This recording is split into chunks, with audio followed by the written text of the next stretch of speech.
guys, it's a bright and sunny Saturday morning. When I looked at the weather forecast for this morning, there was a graphic of a grey cloud with rain falling out of it, and that was the same graphic for Saturday, Sunday, Monday, Tuesday. And I looked out the window, I thought, just a minute, it looks okay, I'll get out on the bike. I know I said I wouldn't do it, but I do really want to thank all the people that have subscribed to my channel. I've only been doing this a couple of weeks, and I already have 15, 17 subscribers, so I really appreciate that. Thank you very much indeed. So what am I going to talk about today? Well, I'm going to talk about young riders. Apart from the fact that I think the government is making it more difficult for people to get into biking, to pass the CBT and the test, I do think there are some problems with the way new bikers are forced to come into biking.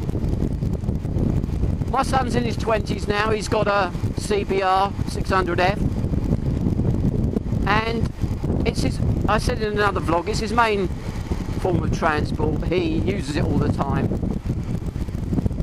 and I suppose he's probably more of a competent rider than somebody who goes out a bit like myself, really, just for leisure and pleasure. And although I've been riding a lot longer than he has, in any given week he does much more miles than I do. But he started off on a 50cc scoot. Now, I'm not knocking 50cc scoots, don't get me wrong, but what I do think is a problem, let me just nod to these guys,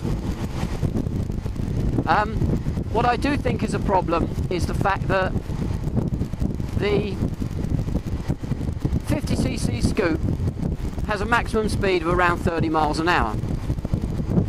Now, car drivers or cagers, whatever you want to call them, they do get impatient. And if they're on a road, a bit like I am now, I could go past these, and if I wasn't filming I probably would. But on a little scoot you get a queue of traffic behind you, and the car drivers are waiting and up tailgating and trying to get past, and if anything, my son was in more danger on the 50cc than he was when he upgraded to a 125. When he moved up to the 125, it gave him that little bit of extra speed which enabled him to stay with the traffic, to stay up with the speed of the traffic. He didn't become such a nuisance on the road to drivers who were trying to constantly tailgate and get past him. So my point, I suppose, is why the 50cc restriction? I can understand people that want to ride 50cc's. Some people are not interested in going any faster than a 50cc goes, but for me a 125 is safer than a 50cc.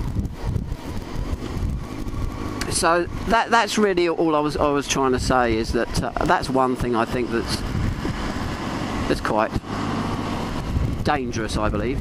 This is fun behind the bus, isn't it? It must be a great view for you guys. Let me see if I can get past him.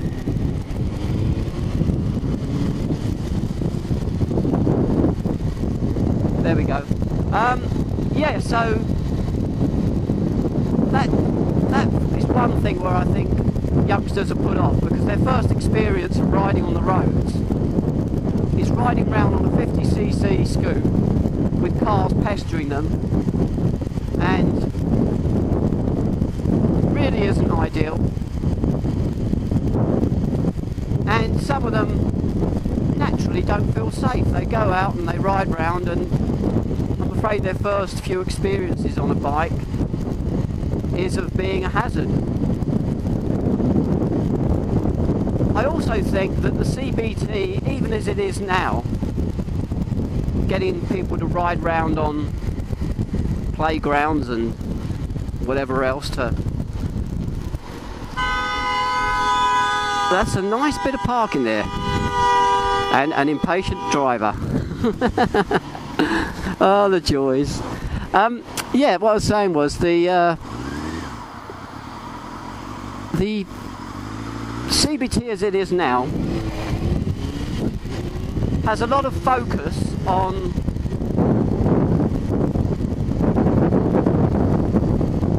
riding the bike, controlling it and being able to brake it. Yes, that is an essential, but to be honest, if you can't ride a twist and go, then I'm sorry, you shouldn't be on the road. If you can't ride a twist and go, what are you going to do when you get older and you have to get in a mobility scooter? They should let them have more time out on the roads with instructors so they learn roadcraft. They understand situations like we've just come across there, what to do when something like that happens. Anyway, that's my little vlog for today. So, if you're a biker, ride safe if you're not being safe, and I'll catch you next time, guys.